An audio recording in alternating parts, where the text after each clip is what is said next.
Welcome to UConn Women's Basketball Plus. I am Hamilton Neal. This is how Ice Brady can succeed with the Huskies. Play her as a high post four. Allow her to operate on the block. Pass out of the post. She needs to keep developing her mid-range game, right? Because if you're playing as a high post four, you have to be able to hit the mid-range shot. Allow her to put the ball on the floor. Cut to the rim. These are the things that are going to make Ice successful in this UConn offense, because at 6'3", she cannot play as a back to the basket five. That is just not going to happen. Having her constantly back down, that's not going to work. I think she can be good in the pick and pop game and the pick and roll, right? As a screen setter and all the other things that I mentioned. So we'll see. Everything's up in the air with Ice, right? Because if this season isn't consistent for her, if it doesn't go well, if she's not getting playing time, then I think she's out. I think she's headed for the transfer portal. But if she can show some growth, then I think she can stick around and contribute for this basketball team, because UConn already has a stable of back-to-the-basket post players, right? Janet Alafi's expanding her game, getting more versatile, but at 6'5", she's going to be a back-to-the-basket, operate on the low block post player. Sarah Williams they brought in. They have Gandy Malou-Mamel, even though I think she's going to expand her game and be really versatile. So, again, putting Ice in that situation, back to the basket, not good, because she's only 6'3".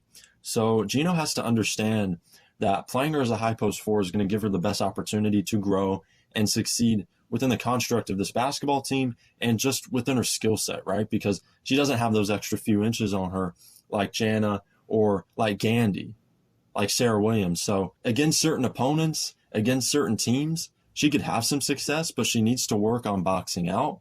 She needs to work on getting rebounding position, and that's kind of another issue, right? So, rebounding, developing her mid-range game, passing the basketball, all of these things.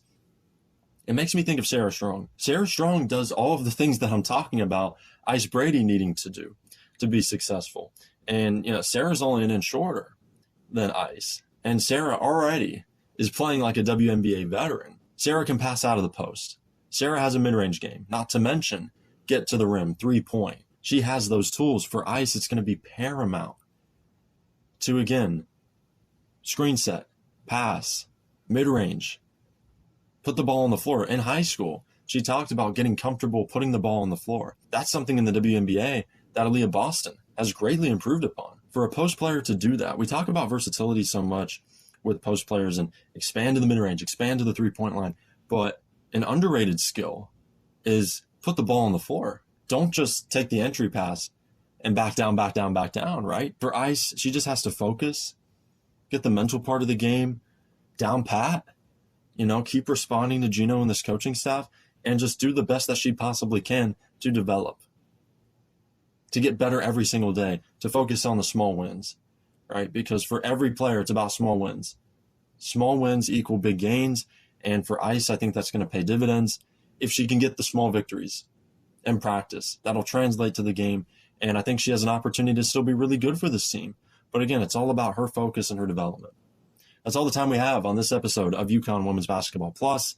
Thank you for taking the time to watch. Talk to you next time.